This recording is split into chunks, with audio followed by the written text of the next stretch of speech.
when you can get every business area lead to remember that their most important team is the company as a whole, and their second most important team is the business area that they're running, that's when the real growth starts to happen.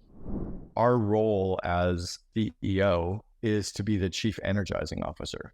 Even our role as the second in command is what kind of an energy are we going to bring into the organization today, right? What kind of an energy are we going to bring to our team today? And are we draining the group or are we raising them up with energy? Years ago, when we were building College Pro painters, we were taught what was called the sidewalk rules. And the sidewalk rule was when you were driving up to the homeowner's house to do the estimate and you hadn't even met the homeowner yet. How do you prepare yourself to walk in the front door to literally grab them right away, right? So the first thing we would do getting out of the car, we would make sure we had all of our material, right? So that we didn't have to run back to the car and look unorganized. So did we have our color fan? Did we have our presentation manual that they could look through with all our reference letters? And then we would walk up to the front door, and as we were approaching the house, we would look at the home and we would picture it completely painted. So we felt really good about what the house looked like. And we'd literally take them outside and go, I want you to picture what this looks like. I was just thinking about your home and what it's going to look like completely done. And we kind of rip them into the future. And that's an energy shift. And I think with us as CEOs and COOs, it's what can we do on that daily basis to shift the energy in the room? How can we show up for a Zoom call and shift the energy? How can we show up to a physical meeting and shift the energy? What can we do with a Loom video or with an email message? And being very intentional with that. I'm often very short. Meredith has worked with me for 8 years and has been on the receiving end of probably a ton of messages that are very short. But I think she knows me well enough now that she doesn't take any of them personally, or hopefully not. But I'll be like, what the f***'s with this? And it's not like a criticism. It's just like, what the f***'s with this? So what I've learned, though, is to drop emojis and smiley faces into my written communication a lot more to try to soften me up a little bit, because that's an energy shift. I remember one day at 1-800-GOT-JUNK, I was running a daily huddle meeting. We've ran daily huddles for years, and I got frustrated because at the end so there was a section called Good News where we would share kind of updates and projects that got completed and somebody's birthday, or somebody would read a snippet from a customer service email. And at the end of each of the little bits of good news, people would clap. And I'm like, stop with the clapping. Like, it's the good news section. We know it's supposed to be good, but if you clap after 6 pieces of good news, that's like 5 seconds times 6 pieces.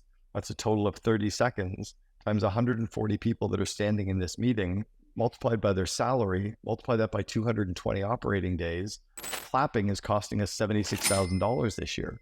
And I kind of delivered it in the wrong way, and it sucked the energy out of the room. I was right in trying to show them but what I could have done was said, hey, I want to show you guys a cool exercise I was thinking about. I was thinking about the cost of meetings and how we can actually be more efficient in a company. So let me give you a cool example of what I was noticing. Let's say for fun that we're just looking at the cost of clapping in a meeting. I'm not saying we want to stop clapping. Like, you see the difference of me approaching it? Because I didn't think about the energy shift that was happening, I probably destroyed the energy in the company for a good solid week.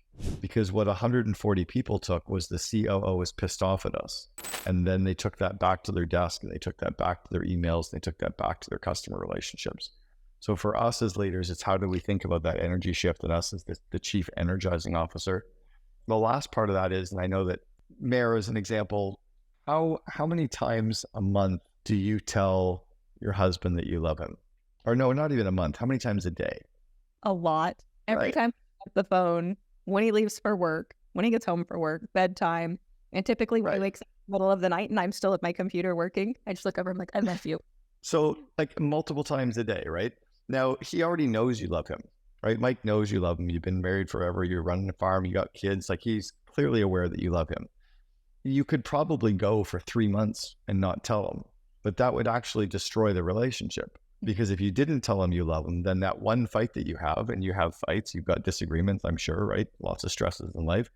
But because you've deposited all the love into that jar, the one fight that you have doesn't take all the love out of the jar. Well, I think with us as leaders, Jake, as an example, you run, divisions in Cincinnati, you've got teams in Colorado Springs. George, you're running off of multiple locations. When you go into a location and you show people with love the stuff to fix, the stuff to clean up, how to sell better, how to deliver more marketing, how to upsell, how to price better, all the good, normal, absolutely positive things that we should be showing them, If you don't tell them what they're doing well and show them what they did a great job with and thank them for living a core value and praise them for the 3 things that were last time that look great this time, all the stuff that they should already know, if we don't remind them of that and show that praise and love bomb our employees, what they feel like is we're never going to be able to please you. All we keep showing them is all the stuff they're doing wrong that drains them of that energy. So for us as leaders, it's about showing gratitude, praising our people. It's kind of like the 1-minute manager, the 2 strokes for 1 poke, the shit sandwich. It's always finding ways to praise them twice as often as we give them new projects or criticize. So what I try to do is every time I have like 3 new projects that we're rolling out is how can I say thank you 6 times? Or if I find 3 things we have to fix, how do I say 6 things that are doing great? I've got an employee on my team who's been with us for about 6 years, and I come down pretty hard on him with stuff because he's always working on things around the website. I'm like, this sucks. This looks like how come we can't fix this? But then I'm also become very cognizant of, oh, shoot, I know that he's getting a little bit nervous or a little bit drained. So then I just love bomb the shit out of him to make sure that he knows that I'm very happy and very pleased and his job is secure. And I'm happy with the work that he's doing. And I want to give him more meaningful stuff. And then he feels really good again. It's us kind of thinking that way and being cognizant of that that's powerful. And I'll tell one last story on this and then we'll open up for Q&A. When Howard Behar was CEO, he would spend 2 hours every single Friday handwriting thank you notes to people and to stores. 2 hours every single Friday. So that's approximately 5% of a 40-hour work week that you've got the CEO of a 14,000 unit locations, 14,000 locations, handwriting thank you notes. But he didn't know who to write notes to. So what would happen is Friday morning, he would get to his desk. There'd be a stack of thank you notes on his desk, already pre-addressed. And there'd be a spreadsheet. It would be store number 1100, the Frappuccino record, Dan McGaw, sales record in the state of Washington, Miami Frappuccino record to George's 5-star location, whatever. So he'd sit down and go, George, congrats on the Frappuccino record in Miami. That's amazing. Howard, Dan, congrats on setting the sales record in the state of Washington. Store number 1412, congratulations on your 17th year in business. And all he did for 2 hours every day was write those notes. He had stores and employees that when he would go out in the field or when the regional managers were out, they'd say, oh, we saw your thank you note that you wrote to this store. It was up on the bulletin board in the staff room. Think about ourselves for a second as leaders. Is how often, like Jake, how many people are in your downline that you manage? How many direct reports and how many people report to them? We got 7 direct reports, and underneath them, there's about 65 people. So with 65 total employees, how many people did you say thank you to or praise in the last 7 days? 2. Specifically. 2 out of 65. The reality is we need to be hitting these people on like an every week or every 2 week kind of basis or cadence. We need to find a way to somehow praise people. You need to have the front line trickle up to you to let you know who's living a core value, who's delivering a result, who's knocking a project off, who's doing a great job with something. And then when you're out in the field, like when you go to Cincinnati next time, do you know who your 5 emerging leaders are or 3 emerging leaders are in Cincinnati? Actually, yes. Then, those are the people that you want to, before you get there, have lunch already set up so that you're taking those 3 people for lunch at the same time, or take 5 people, those 3, and they each get to invite somebody. So maybe there's 7 of you. Those kinds of things pay off massively. Like, wow, Jake's coming in from Colorado Springs and he invited us for lunch and we get to bring somebody too. That's pretty amazing. You're going to eat lunch anyway. And half the time, all you need to do is just sit down and say, like, what's going on? Tell me about your job. What do you think we can do better? Where do we suck at the head office? What are you noticing with customers? How's it going? How's your family? What's on your bucket list? What we don't realize is we wake up in the morning thinking we're just some guy who had a shower and took and put our clothes on and went to work. But for them, we're this, role model, or our title carries a lot of weight. Any thoughts around that or questions around that stuff? I actually love that you just brought it up because I'm going out to Cincinnati at the end of next week. I really want to do this because I'm specifically just talked about a couple emerging leaders as we grow and develop that team that I want to highlight next week while I'm out there. Now this is like hitting the nail on the head right now. I used to have 2 things in my calendar, 2 days a week, and it was on Tuesday and Thursday. I had a 30-minute time block in my calendar, and it was called MBWA, which stood for Management by Walking Around. And we had 60,000 square feet at 1-800-GOT-JUNK spread over 3 floors, 248 people at the head office. And I would just take a different path and go and chat with people. I'd go down a set of floor. I'd sit down beside them. As I said, I wouldn't come walking in as this big, tall guy. I would come in and kind of crouch down on the floor or pull up a chair or sit on the side of their desk. And I'd be like, how's it going? Show me what you're working on. Where do we suck? I'm interested to see how this is doing, or show me those metrics. But that different path through the office connected me with the whole team. The second thing that I did was every Wednesday, my EA set up a lunch for me and 5 people at a Greek restaurant a half a block away from the front door. And we would literally walk around the corner, and it was me with a person on each side of me and 3 across from me.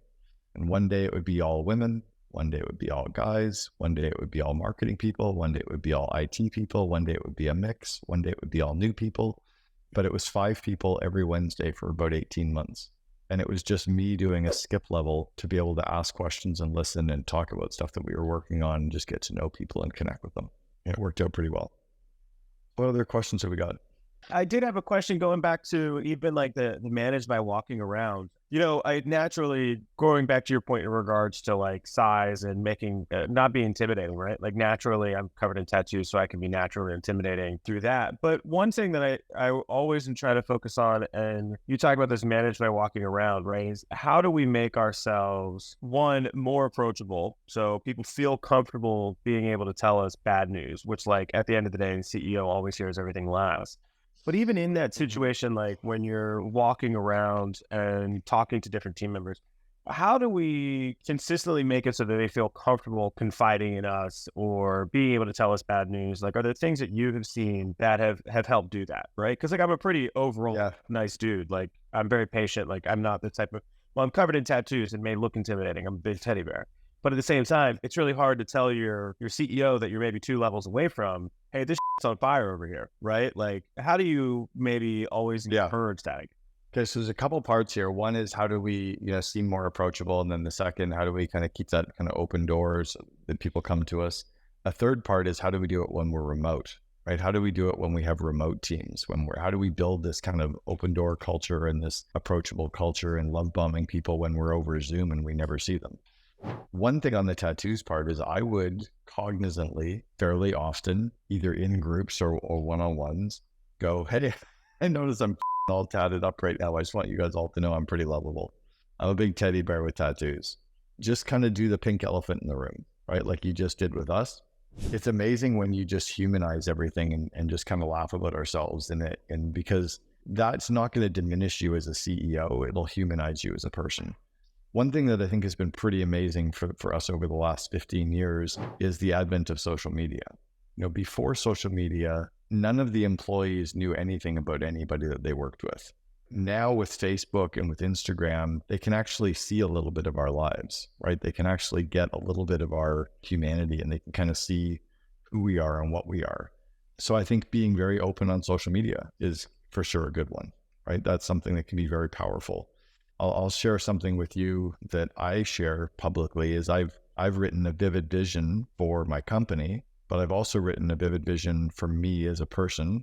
And then my wife and I have written a vivid vision for our marriage, and we share those with everybody. So imagine if you wrote a vivid vision for you, or if you have one for you and your spouse, and you actually rolled out who you are and what you're working on. That makes us very approachable. Another one that makes us very approachable is just when we say, we tell people what we're working on. It doesn't have to be what you suck at, but you talk about, because if it's just like, I suck at this, that's great. They already knew that. But if it's like, here's something that I'm working at getting better at, they're like, oh, so you suck at that and you're getting better at something. That makes it okay for them to suck at something and for them to work on something. That humanizes. Dress code, but I mean, we've kind of gotten away from the whole jackets and suits and that kind of stuff. One of my biggest pet peeves around doctors, physicians, anybody, dentists, is when they have their staff call them Dr. So-and-so. I still really, and I've coached a number of people that are in the physician space and the medical space. I'm like, you know what? Drop it. You're Fred or you're Kelly. We're not going to call you Dr. Fred or Dr. Jones. Like you're just going to be Fred like everybody else is. It's something that's hard for them to get over, but when they just become like everybody else, they become very approachable. So that's one. Meredith has dropped me a note that we actually had a speaker who was the head of culture at Zappos, and he would go around and ask employees, and he'd say, "What's one thing you need to tell me that you think I don't want to hear?" Richard was one of our past CEO Alliance speakers, again, the head of culture at Zappos. But that's a really interesting thing, is what's one thing you want to tell me that you don't think I want to hear? It's just asking those tough questions. There's an old saying that God gave us 2 ears and 1 mouth, and we need to use them in the ratio that we were given them. I think there's something very powerful there, right? We need to remember that our job is to listen, not to talk. And when we just say thank you, it allows our employees to share more. When we yeah but them, like when we take their idea and we argue with it, and I'm guilty of this often, where I just want to share my thoughts, it's not relevant what my thought is. What's relevant is that I hear that person's idea and I just sit with it. It's kind of like the old joke about, husbands and wives, and, we're not supposed to solve women's problems. We're just supposed to listen. Have you ever seen the video of the girl with a nail in her head? You guys ever seen this? It's not about the nail. It's this girl who actually has like a 4-inch nail in her forehead, and she's complaining about the pain and the aching. And her husband's like, "Well, maybe take the nail out." And she's like, "You're not listening to me." And so he's like, "Oh, it must be really hard." And, her sweaters are all snagged, and he's like, "Just nail to your head." Our job when our employees come to us and talk to us is just to say, "Oh, that's interesting. Thank you." Or, "I appreciate that feedback. Thank you." It's not relevant what we think of their idea. What's relevant is that they had the comfort to come and say that to us, and then we were able to give it back. Another thing that works really well, and this works well in person and also over Zoom, is the leaders should speak last. So that means that when we ask a question of the group, our job is to shut up and let them answer. When we're brainstorming as a group, our job is to shut up and let them answer. Remember, our job is to grow our employees' skills and to grow their confidence. But we can't grow their skills or their confidence if we're giving them all the solutions or if we're giving them all the answers first. And normally, if you let your employees share the ideas, they come up with really amazing stuff that they can say. And all of those amazing ideas that they can say becomes points that we can actually put in place. And at the end of the meeting, if like 6 people have shared and none of the ideas are as good as you want, then you can share your idea at that point. But quite often you'll hear the ideas of the team and you'll be like, "That's amazing. Let's go with that." Now, all of a sudden, Bob feels validated. Bob feels heard. Bob feels happy that Dan really likes his idea. So that's a good way to be able to do it. Then lastly is kind of the art of the skip level meeting. The skip level meeting is when you're going to go and skip over one of your direct reports and meet with their team. So let's say you've got a head of marketing that reports to you. You're going to go meet with everybody in marketing without the head of marketing present. Your job is to ask questions and listen. And when they give you the responses and the answers, your job is to say, "Thank you, that's interesting," but not, "Oh my God, we have to fix it," or "Holy that's terrible," or "I'm going to talk to your boss." Because there's always 2 sides to the story. If you jump on it too quickly, you might actually be wrong. So as an example, what color is this book? Black. Are you sure? Blue. Could be fuchsia. Are you really sure?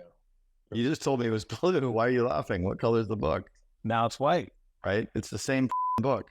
That exercise is so powerful to do with your employees, is to show them there's 2 sides to the story. When you do a skip level meeting and your marketing team is telling you everything they see, I guarantee you the director of marketing has a very different perspective. Neither of the perspectives is right. The book is actually white and blue. But if we as a leader say, "Oh my God, the book is white, we have to change it," and then we go and talk to the director, the team's already heard that we believe them. The director goes, "No, there's another side to the story." Now we're like, "Why didn't I know that?" Well, your job in the skip level meeting is to ask questions and listen. Your other job in a skip level meeting is to tell the team things that you're thinking about and to ask for their feedback. It's like, "Hey, I'm thinking about this as a direction for the company. What do you guys think?" Again, that's ask questions and listen. But you can solicit feedback and listen. Those are some ways so that you can definitely build the trust and build the open door.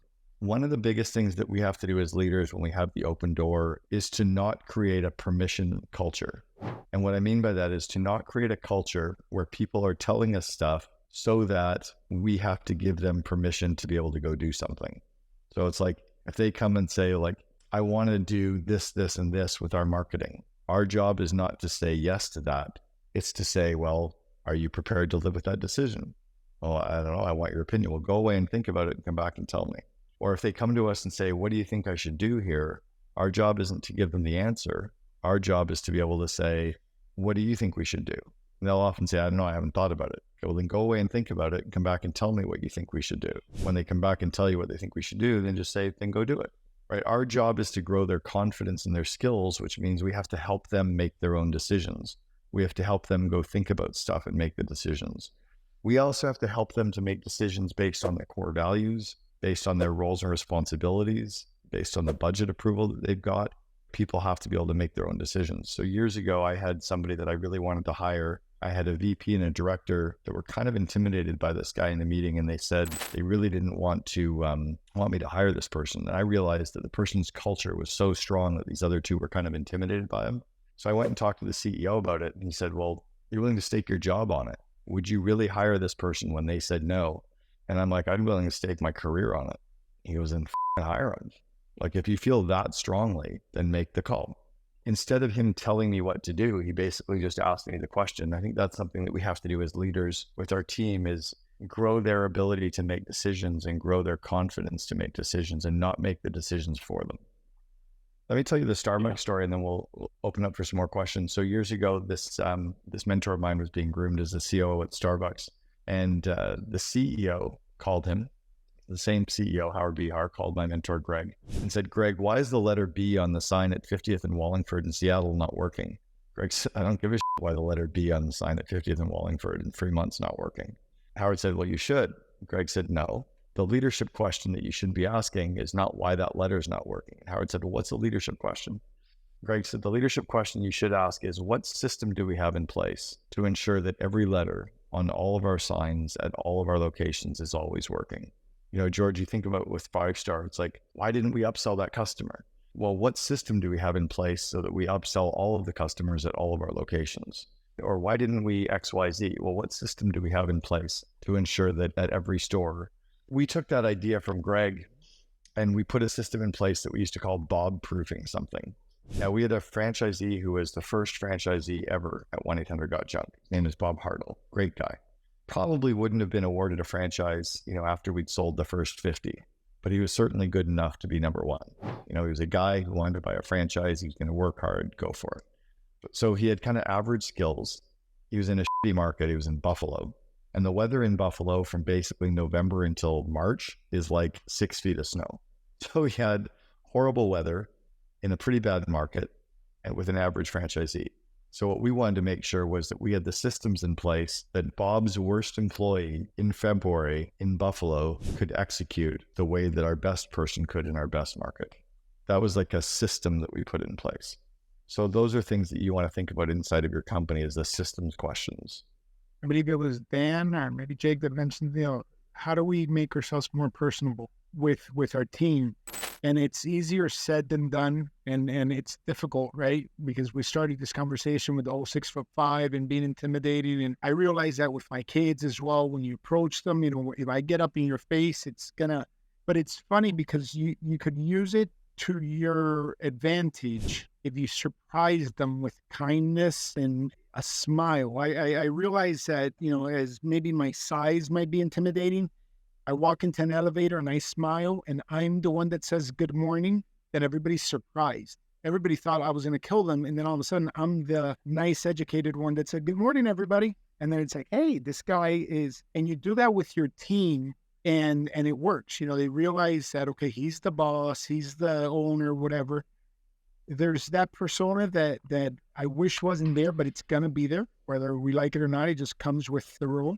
But if you're aware of it, then you can use it in your favor. And not that it's easy for me or that I master it, but I'll tell you, anytime I've got to address my team, whether it's a group of 5 or I'm talking to the company, when we did the Vivid Vision presentation last year, I prime myself and I get myself in a state of gratitude. And all of a sudden I'll go in there and that's what I will transmit to them. And I think I shared with you, Cameron, when we did the presentation last year of the Vivid Vision, you remember we did that survey that you taught me to ask one question, and we scored, did the presentation, and then I ran the survey again and we scored higher. And I used that like reassurance to myself that we had delivered it in a proper way. So anyhow, I guess what I'm trying to say is, it doesn't matter what's in our mind, what stresses we have, taxes, a lawsuit, bills, whatever. When we go address our team, we need to prep ourselves. And just yesterday, I was having a meeting with some upper management. It's easy for me to nitpick and find areas where our stores could and should be doing better. But then as we had been doing that for a little bit, I said, all right, now let's bring it back and let's think of 3 things that we're grateful that our team does have. And then we ended up naming off like, I don't know, 7, 10 of them. I don't know how many. And that's something that I want to adopt for every Monday before we talk to our management team. Maybe the upper management team should, in our pre-meeting, one of some things that we're grateful, some talents that they have, so that when we pop up under Zoom, I think our body language, our facial expressions, our energy will be different. And I believe we'll get a good return on investment on that. So again, not that I master it, but it's just challenges that I've recognized that I need to constantly manage myself on. George, I think that's great. I love that you've got the team, the leadership team doing it in a way that it'll kind of then trickle down through the organization, like a waterfall or the butterfly effect. Years ago, I was coaching a company that went on to rank the #1 company I work for in Florida. It's called Blue Grace Logistics out of Tampa. When I was coaching Bobby, at the leadership team level, they'd started to break into silos. They started fighting and kind of pointing fingers at each other, and they weren't gelling as a team.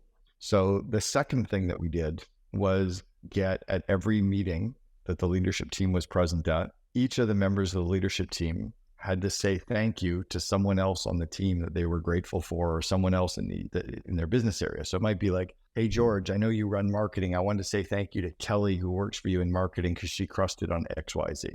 Then George might say, that's amazing. Thank you. I wanted to point out to finance because somebody in finance did something for whatever. It was that one gratefulness that they had to find. And it wasn't like sometimes one business area didn't get any, but it was saying thank you and being grateful for another business area at the start of every meeting. They did that every week for 52 weeks. Massive changes in the company. The first thing that we did was I gave them a kind of an analogy. Who watches football? So Dan, favorite football team? Steelers. All right. So we got Pittsburgh Steelers. Let's say you've got the left tackle, right? He's on the defensive line, left tackle. What's his most important team? I guess for the Steelers, you've got the offensive team, the defensive team, and the special teams. What's the most important team for the left tackle? The Steelers. The Steelers.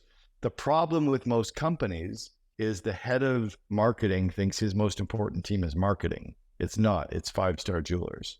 The head of finance thinks their most important team is finance. It's not. It's 5-Star Jewelers.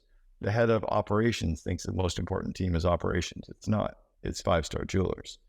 And when you can get every business area lead to remember that their most important team is the company as a whole, and their second most important team is the business area that they're running, that's when the real growth starts to happen. I did want to throw out, George had said one of the things in regards to like being grateful and stuff like that. You know, naturally, I would say that I try to be very grateful in like all the things. However, I did notice for a period of time that I wanted to make sure that my team knew that I was grateful for them. And a big thing that I worked on is I don't meditate as much as I used to right now, which I need to get back to. But after all of my meditations, I had 3 things that I needed to be grateful for. And there was a period of time where 2 of those things needed to be a team member in the company. And that really helped me. One, I was grateful for something that day, either way. But there was 2 people in the company. I had to think of something. I was grateful for them for doing something. And then I would also try to make it purpose of mine to go tell that person whatever I could. And I started to identify that I was not capable of meeting with those individuals because there's too many of them. So what I've resorted to is sending them videos from my phone. So like different people will get a video from me on my phone and be like, hey, I would love to be able to tell you this face to face, but it's going to be 6 weeks before like we have alignment. So I wanted to send you this. And you know, that thing you did here, I was very grateful for. So that's just something random that worked for me for a long time. I want to get back into that routine. I think I'm failing at that right now. But I think this is a great conversation to get back into those habits. Great. And, you know, a good system can also be just to put it in your calendar as a 5-minute reminder every day to do one. You do one a day, or to have your assistant line up. But I worked with Marcelo Claret, who is the CEO of Sprint. I was coaching Marcelo, and I was also coaching Jamie Jones, his COO, for 18 months. And one of the things I said to Marcelo, because he was really a hard driving CEO at Sprint, trying to do this massive turnaround, He was not a sprint guy. He built a $1 billion company that he sold to SoftBank. Masa appointed him as the CEO of Sprint to go in and turn it around to do the merger with T-Mobile. But Marcelo was like this hard driving, hard nosed, 6'7" big leader. I'm like, dude, you also own the Bolivian soccer team. You also own the Miami professional team now with Beckham. Like, you know that in sports, you can't be the hard driving coach. You need to also cheer people on and slap them on the ass. They're coming off the field and high five people and kind of get them all riled up. Send your team some videos once in a while. Like, instead of doing your text messages, which can come off the wrong way, or even audio messages, just do some video messages. And this was 2014 or 15, probably 2015. Those things are huge to be able to build back into your systems. And I think we often think that it's harder than it really is, but saying thank you and showing gratitude and putting a little bit of humanity on and then showing the smile, like, that stuff's easy. Brian at Got Junk would routinely used to drive you crazy, because I was like this straight-laced, like pretty focused all the time that back in the day. Brian would show up in like Halloween costume on like July 7th. You know, he'd show up on November 15th dressed as a pimp. I'm like, dude, what are you doing? Like, he just was like wanting to make people laugh. And there's nothing wrong with just having some effing fun, because at the end of the day, none of this matters. It's just what we do to make money. I just got off a call with a CEO that I was coaching in El Salvador. We had a great call, and he said he was really struggling with some personal stuff and a family member that's pretty sick and really draining on him. And I said, I need you to remember something. Like, you're the CEO of a company and it can afford to spend whatever you want to make this problem go away. And it's still emotionally draining on you. But imagine Kelly, who's a call center agent that's going through the same thing. Or imagine Dave, who works for you in finance, that's going through the same thing. And no one cares about them, and no one's actually there to help them remove the obstacles. So I think it's important to remember that every employee on any given day is probably struggling with something, either a personal issue, an issue with their kid, an issue with a spouse, with money, farm animal that dies. There's always something out there that is going to have to weigh on people. And it's for us as leaders to be very cognizant that our people are struggling and to care about them. If we care about our employees and really care about their personal lives, they're going to go through brick walls for us to build the company, mostly because there's nobody out there who's actually caring about them the way that you end up caring about them. So it's just a huge opportunity to be very cognizant of that and try to bring that into a day-to-day in kind of all of our interactions. We got a question that's kind of going to shift the conversation a little bit, if that's all right. Yeah, it's more around like branding. I'm kind of curious what other companies have done in regards to branding. So at Wishing You Well, we did right around 60 million in 2023. We're slated to do about 85 this year. And we have essentially like zero branding whatsoever, zero marketing whatsoever. Us on the leadership team, we have the idea and the thought that, yes, we're kind of at that stage where we need to start investing in marketing and really starting to get our name out there so that anyone that we ask can tell us what it is that sets us apart. Right now, if we ask someone, no one really knows. Our website doesn't do a good job of explaining that. We're kind of battling right now between like a grassroots sort of a thing where it's more referral based and we've got our sales team just like knocking on doors and reaching out all the time and investing that way versus like spending money on advertising and marketing, really like probably bringing in a marketing agency to help us develop that. Right now, it's difficult because we can't say the ROI, and that makes it really hard to justify the spend. And that's kind of where we're landing right now. My starting point on this would be to for sure do an overhaul of the company website. But before you do that, it's to talk to all of your customers to ask them, what is it about Wishing You Well that is important? What is it about Wishing You Well that they like? Like, really understand from their perspective what you are and what you mean, and really write it from their perspective, right? Because it is supposed to be about them, not about you. That's number one. The second thing is to remember that at least on our company websites, nobody has time to read all the information that we put in front of them. So really think more like Apple and really get it down to the critical few words and the critical few points. It's one of the things I've worked the hardest at on our CO Alliance website is just cutting stuff and cutting stuff and cutting stuff, like constantly cutting. I'm almost never adding. I'm just like cutting and cutting and cutting, trying to get it down to the critical few. So that would be a second one. Third is to just think about, I think you kind of touched on it, is why are you doing it, right? Is it to build the brand? Is it to build connection with your customers? Is it to gain more customers? Is it to, wrap the company up in a blue box and a white ribbon so you can sell one day? Is it to make the CEO feel good? Like, what are the reasons why you're doing the brand exercise? And then if you do it from that perspective, it'll start to make sense. As an example, I'm not sure that you should spend a second on any social media, because the reality is your customers, your decision makers aren't going to be on social media giving shit what wishing you well or Tyler says. But they might listen to press releases. It might be if you guys can generate, and I've got a great agency that could work with you guys on just PR out of Canada called Talk Shop, and they've got 100 people on their team. I know them very well. Their founder used to work for me 20 years ago. But if you could get a good PR agency doing traditional and digital PR that was B2B, that was around your industry, that could be quite powerful. What are some of the other reasons why you're thinking about it? I'd say really right now, the main reason is it's to bring in clients, but more than anything, it's to describe what it is we do. There's a million Amazon agencies out there, but every one is slightly different. And we don't do a good job right now at explaining what sets us apart from any other agency. If you look on our website right now, we talk all about our people and our culture, and that's great, but that's not going to get someone to sign a deal with us to work with us necessarily. It's like icing on the cake, right? I went to this is back in the Got Junk days. I went to probably one of the most boring conferences in the history of boring conferences. It was called Waste Expo. It was a 5,000 person conference for garbage company owners. Like, it's all these 6'7" mafia guys talking about garbage. It was horrible. But what I realized was at every conference, at every trade show, at every business event, there's media. And in every industry, yours included, there are a number of trade journals, trade magazines, trade websites, trade e-zines, whatever. There's even trade Facebook groups, I'm sure, social media pages. There's trade podcasts for these industries. So what I did was 2 weeks before the conference, I had one of the girls in PR for me, Lindsay, phone all the trade journals and say, I know you're going to Waste Expo in 2 weeks. Our COO, Cameron, will be there talking about a new partnership.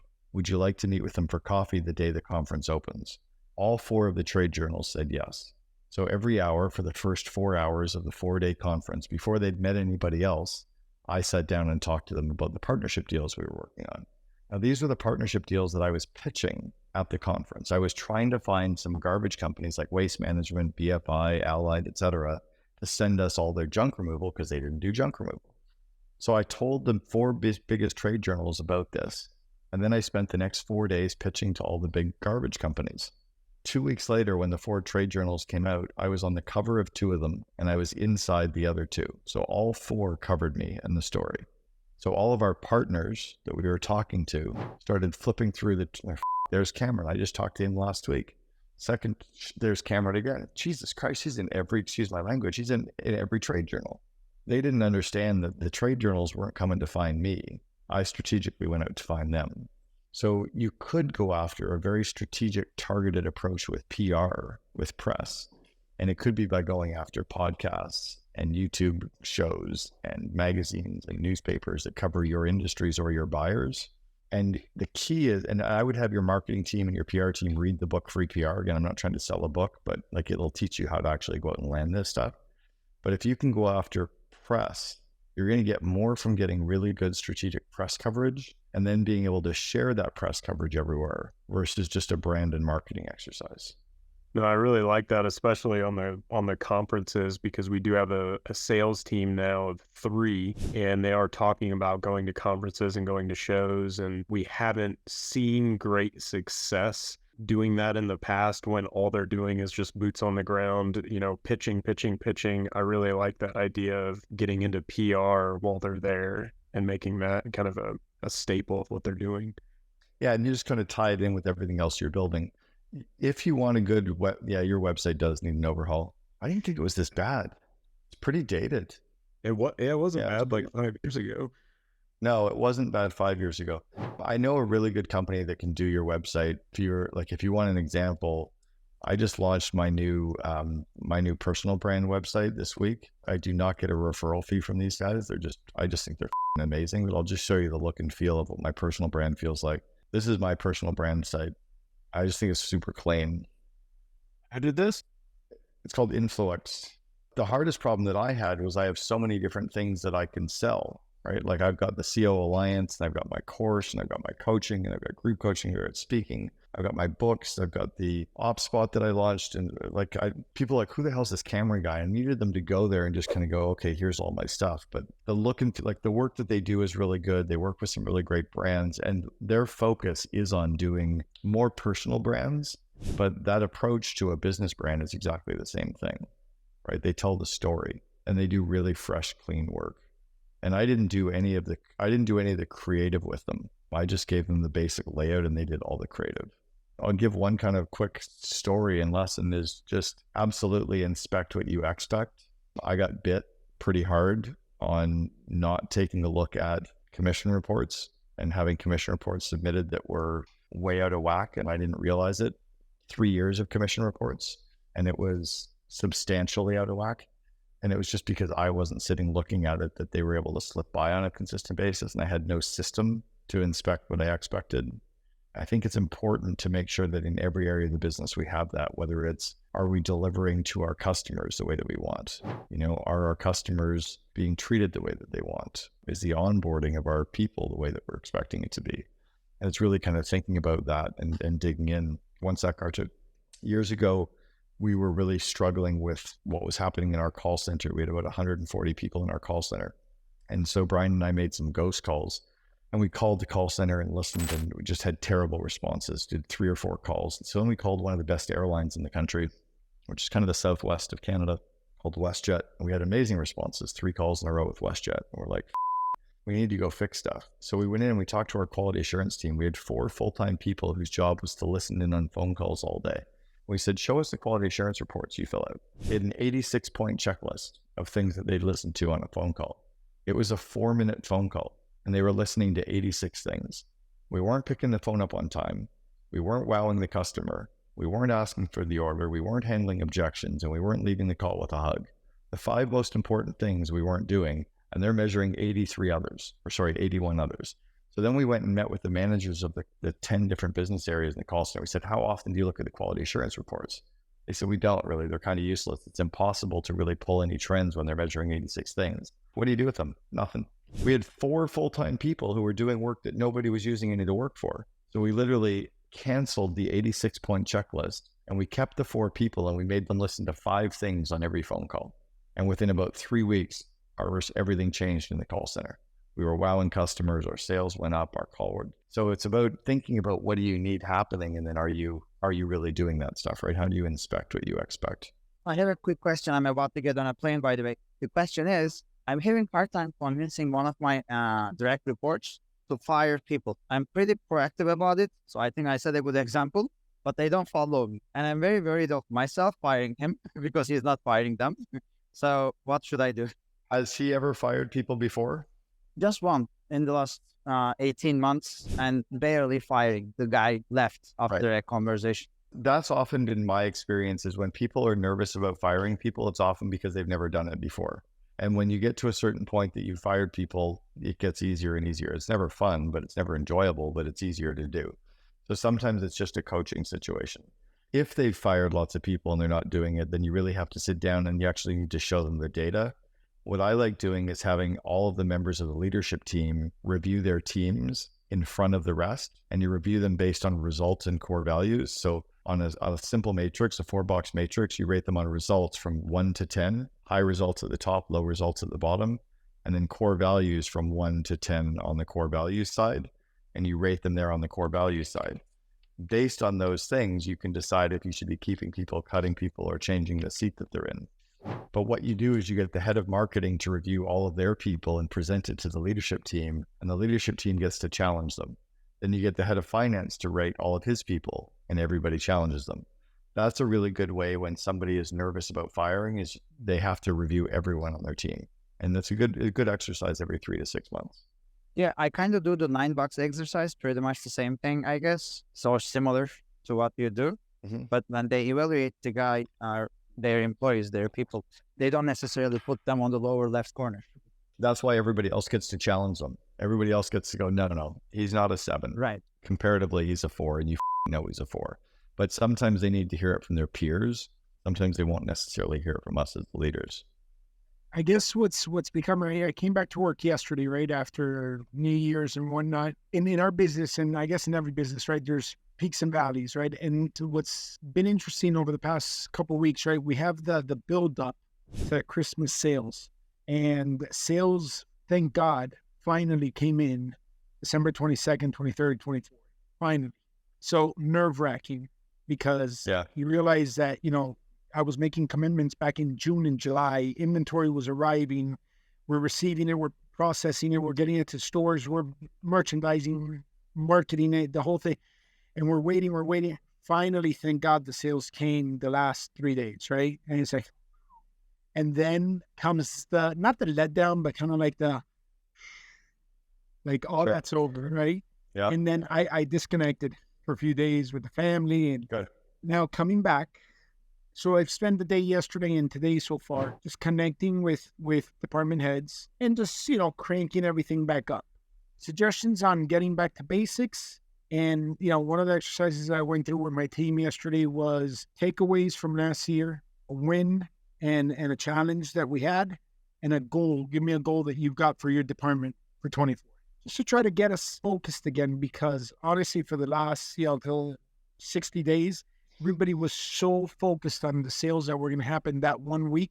That's all that we were talking about. So anyhow, suggestions on best way to just crank back up. When does the big push for Valentine's Day start? Oh, it started yesterday. started yesterday. So it's not much of a break, but it's not the same as Christmas because when we buy for Christmas, we have a run through Valentine's. But as far as marketing goes, I think we're behind the 8 ball. And that's one of the things that came up yesterday. I said January 2nd, when we were bringing down Christmas decorations, we should have been putting up Valentine's decorations because our competitors are. And it's a race to the dollar. If we don't get it from our customer, Walmart's going to get it, or Best Buy, or car dealership, somebody. So the sooner we get in front of our customers and remind them, hey, you could spend your money here. Anyhow, that was a takeaway that we're going to do better for last year. I said December 25th, 26th, we need to be doing an end-of-year clearance sale, and it needs to be all over our social media and website. And January 2nd needs to be Valentine's. How are you doing with getting people to know about your website and starting to think about buying from your website? Is that much of that happening yet? Yes, actually, we finally had some sales on our website this December. You and I have talked about it. It's been an ongoing process, but what I'm curious about is did every single customer and it's hard at Christmas, but maybe there's an opportunity now to reach out to everybody who bought from us at Christmas to let them know about our website. Hey, we were so busy during Christmas, we were breaking records. We wanted to let you know about our website if you're shopping for Valentine's or whatever. The email campaigns and whatnot, we're adding the, 5starjewelers.com, 5starjewelers.com, 5starjewelers.com. But the locals still prefer going and, feeling, touching, and trying on what they're considering. We're really focusing more on the website to reach customers that are outside of our driving area. We've made it a point to, pound it in there more in our marketing and communication with all our customers. Yeah, I think it's, remember that it's the 5starjewelers.com doesn't necessarily remind them that they should be coming to look at our website for all the store and the stuff that's on there too. We have to give them because every company has a website, but the fact that you can actually buy jewelry on your website versus just a branding thing, that's different. Right? Or the fact that there's something new that's only ever sold on the website. Or could you do, by the way, any kind of clearance stuff that's only on your website? Well, we haven't limited to only our website because it's clearance for a reason. We want to dump it, right? And just this morning I was talking, we're getting ready to go probably, late February, we're going to a trade show in Hong Kong, and we want to free up as much money as possible so that we could go make there. Limiting it to our website would be, I don't know. And we've got 6 brick and mortar stores that we could be pushing that out. What commission do you pay to store people? 5%. So what's the discount you could give for them to shop online? The clearing stuff, it gets to the point where we're willing to sell it at cost. We're, Yeah. Once we've identified it to be that toxic, I think you might have an opportunity. I want to switch gears in a second, but I think you might have an opportunity to do some clearance on the website only to force people to go to your website and see the other stuff that's there. It's like only available on the website, and send like 3 items. You send an email out to your whole list of like, here's 5 items that are clearance only available on our website. Boom. What you're trying to do is get people to go there and see there and go there and shop there. it's definitely worth a try. It's already on there. It's a matter of adjusting. And only those that would visit the website would actually know that we're selling it. Well, no, yeah, exactly. The other thing is that, are you retargeting? So are you using AdRoll or Google's retargeting at all? Yes, I'm sure that the marketing team is. As we're So talking, do you see my ads following you around the internet at all? Like for the Second in Command podcast or my Second in Command book, I only spend about $300 a month. And what's happening, so imagine if everybody coming to your website gets pixeled, and then for about $250 a month total, and the only people that see them are in Miami, because you can actually geo-target it all, but the only people that ever see the ads are the people that have been to your website that are from Miami, and you only pay if they click on the ad. But all of those ads that they're seeing are like the buses driving by, except it only costs you $250. The retargeting for you guys from your website could be very powerful for you guys as a branding thing. This is a long question, but I'm going to just start from, we are a company, self-funded company, and what we pay attention to are lowering our cost. So one of the objectives this year is cost to GP ratio, meaning we are going to carve out some money from our GP and we are going to invest it for next year. But some of the things that need investment does not necessarily mean they're going to turn into a gross profit, which will then delay the investment. How should we think about that as a growing company at about 40, 50 million revenue and a gross profit margin? What should be the priority of a company at this stage? What should be the priority of the company at this stage? And you're focusing on gross margin. Yes, at this point, we are focusing on gross margin, lowering the cost. But lowering cost means you are not investing on certain things or delaying the investment, which then slows down your growth. But if you grow, if you invest a lot, then you won't have that cushion and then you risk the company. How much have you raised prices in the last 2 years? Every year we raise twice a year, beginning of the year and mid-year. We push as much as we can. I think we might do better on that. R2, there's a really great past speaker, Roland Fraser, who did a fantastic presentation on the ratios and numbers in our business. And one of them was just, if you raise prices by $1 or if you cut something by 30 cents, the impact on gross margin and net is massive. And it's often less than we think it is. But right now we're getting margin compression because of inflation. I mean, inflation was not, thankfully, as bad this year as it was the year prior. And this year it was only around 3 to 4% total. I think it was like 3.1% in the US. My bet is it was probably more like about 6. Last year, it was between 9 and 10%. So, 9 to 10% margin is pretty substantial. But if you're not raising prices by 3 to 5%, you're really, really falling behind. I also think it's an opportunity that most people don't go out and grind down their suppliers. It's amazing to me how we often take the price increases, but we never push back. And I think there's always, and Mary, I even sent you a note about that a while ago, about going back to Stripe again and seeing if there's any way that we can even get like another 0.1. Even if they say no, it's always worth asking. But whenever we go back to suppliers and try to negotiate, there's often room there. One of my EAs 20 years ago called FedEx, and with one phone call negotiated a 30% discount on all of our FedEx, which was about $300,000 a year. So she was saving us $100,000. And I said, how long did it take you to make that happen? She goes, 1 phone call. And I kind of looked at her, and a half hour later, she came back to my desk and she goes, I got us to 35. So there's often room when you go out and actually cognizantly decide to look across your supply chain and look across your different suppliers to get some different expenses tightened up. It's often there. Who are you using for payroll for credit card processing right now, or two? Well, we don't normally get payments through credit cards. We invoice them, they send us the money. We use something like QuickPay for truckload carriers. What we do is we give them some discount if they pay early. We are trying to get paid earlier than we pay to the carriers. I would also be careful with giving away the early payment discounts, or I would tighten up your early payment discounts. If you currently give 2%, move it to 1.5. If you do 1.5, move it to 1. If it's 1, move it to 0.8. So when we were building Gerber Auto Collision and Boyd Auto Body, we called all of our suppliers and we said, we're taking our early payment discounts, but we're still paying you at the 90-day mark because we're paying you every month anyway. And they gave it to us. Early payment discounts, I think, are one of the worst things that a company can give away. Even if we get paid earlier than the terms? I'm not always sure that we get paid earlier than the terms. I think sometimes if we had one of our competitors that sent out all the invoices on pink paper and in pink envelopes, and they stood out. And because his invoices were on pink paper and pink envelopes, he got paid faster than he used to. There's other ways to get paid faster. Such as? But what is the early payment discount that you give today? About like 5%. Oh God, that's so high. Yeah, like maybe you take it down to 3, that extra 2% drops straight to the bottom line. I don't think that anybody that's paying you is going to worry about 5% or 3%. I think they'll still pay you early to take the 3%. They might even pay you early to take the 2%. 5% is a lot. Didn't have so much of a question as much as it's kind of in the same line as what we were talking about earlier around culture and and that kind of thing, and tapping in with your employees. And, we have a really strong culture, and I feel like we really try to give people the benefit of the doubt and also give people chances that they sometimes wouldn't normally get. Case in point with our controller.